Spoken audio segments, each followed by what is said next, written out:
I am about to explain to you the 31 principles of successful leadership, which will also allow you to raise your own salary. Let us begin. Principle number 1. The adoption of a definite major purpose and a definite plan for attaining it. Number 2. The choice of a motive adequate to inspire continuous action in pursuit of the object of one's major purpose. Nothing great is ever achieved without a definite motive. Number 3. A mastermind alliance through which to acquire the necessary power for noteworthy achievement. That which one man can accomplish by his own efforts is negligible. Confined in the main to the acquisition of the bare necessities of life, great achievement always is the result of coordination of minds working towards a definite end. Number 4. Self-reliance in proportion to the nature and scope of one's major purpose. No one can go very far without relying largely upon his own efforts, his own initiative, his own judgment. Number 5.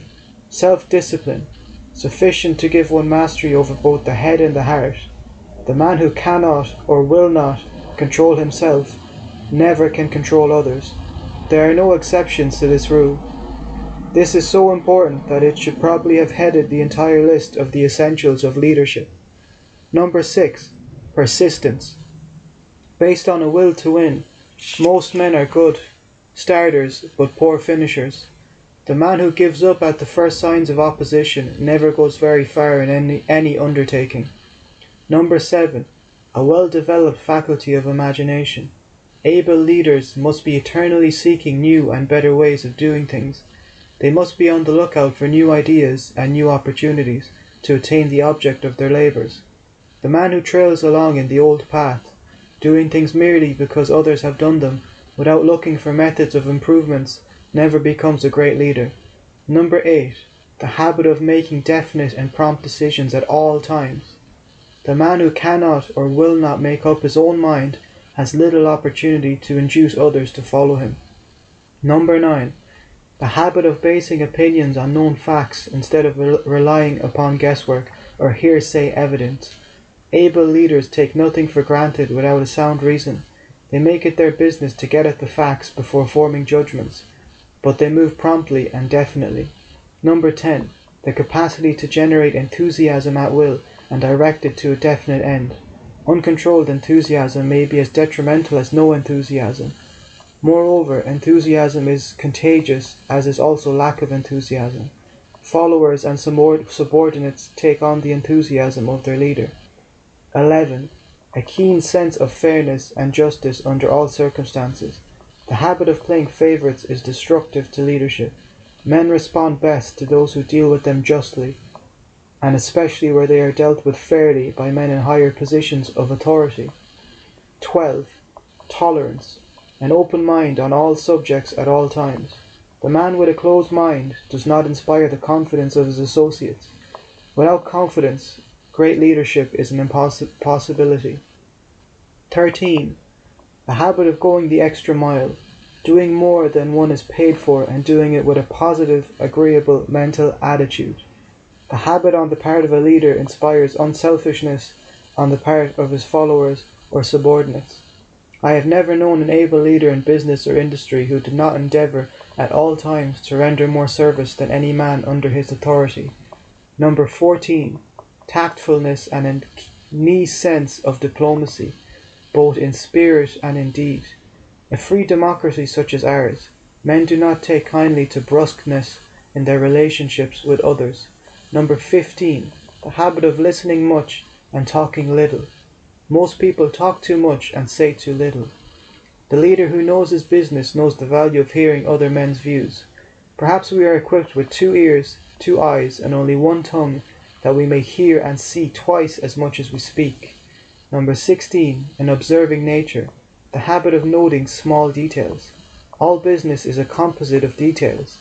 The man who does not become familiar with all the details of the work for which he and his subordinates are responsible will not be a successful leader.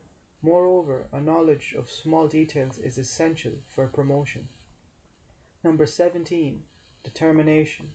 Recognition of the fact that temporary defeat need not be accepted as permanent failure. All men occasionally meet with defeat. in one form or another. The successful leader learns from defeat, but he never uses it as an excuse for not trying again. The ability to accept and carry responsibilities is among the more profitable of accomplishments. It is the major need of all industry and business. It pays higher dividends when one assumes responsibility without being required to do so. Number 18. The capacity to stand criticism without resentment. The man who flares up with resentment when his work is criticized will never become a successful leader. Real leaders can take it, and they make it their business to do so. Bigness overlooks the smallness of criticism and carries on. 19.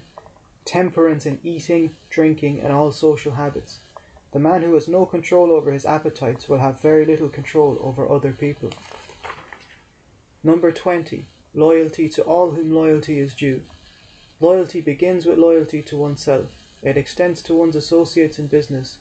Disloyalty breeds contempt. No one can succeed who bites the hand that feeds him. 21. Frankness with those who have a right to it. Subterfuge which misleads is a poor crutch to lean upon, and it is one that able leaders do not use. 22. Familiarity with the 9 basic motives which actuate men. Emotion of love, emotion of sex, desire for financial gain, desire for self-preservation, desire for freedom of body of mind, desire for self-expression, desire for perpetuation of life after death, emotion of anger and emotion of fear. The man who does not understand the natural motives to which men respond will not be a successful leader. Number 23. Sufficient attractiveness of personality to induce voluntary cooperation from others. Sound leadership is based upon effective salesmanship, the ability to be sympathetic and to make oneself pleasing to others. 24. The capacity to concentrate full attention on one subject at a time. The jack of all trades is seldom good at any. Concentrated effort gives one the power that can be attained in no other way. 25. The habit of learning from mistakes, one's own and the mistakes of others. 26. The willingness to accept the full responsibility of the mistakes of one's subordinates without trying to pass the buck. Nothing destroys one's capacity of leadership quicker than the habit of shifting responsibility to others. 27. A habit of adequately recognizing the merits of others, especially when they have done exceptionally good work. Men will often work harder for friendly recognition of their merits than they will for money alone. The successful leader goes out of his way to give credit to his subordinates. A pat on the back denotes confidence. 28.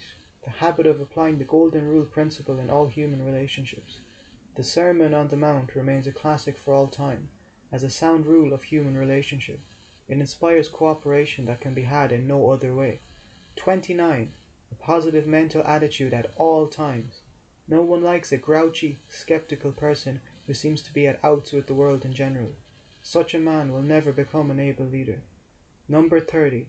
The habit of assuming full responsibility for each and every task one undertakes, regardless of who actually does the work. Perhaps this quality of leadership should have headed the entire list, and it would have if the qualities of successful leadership had been listed in the order of their importance. And finally, number 31. A keen sense of values. The ability to evaluate in the light of sound judgment without being guided by emotional factors. The habit of putting things first. Those are the 31 immutable principles for successful leadership, and they will also allow you to raise your own salary if you do apply and follow them every day. Thank you for listening, and I hope that this has been of benefit to you.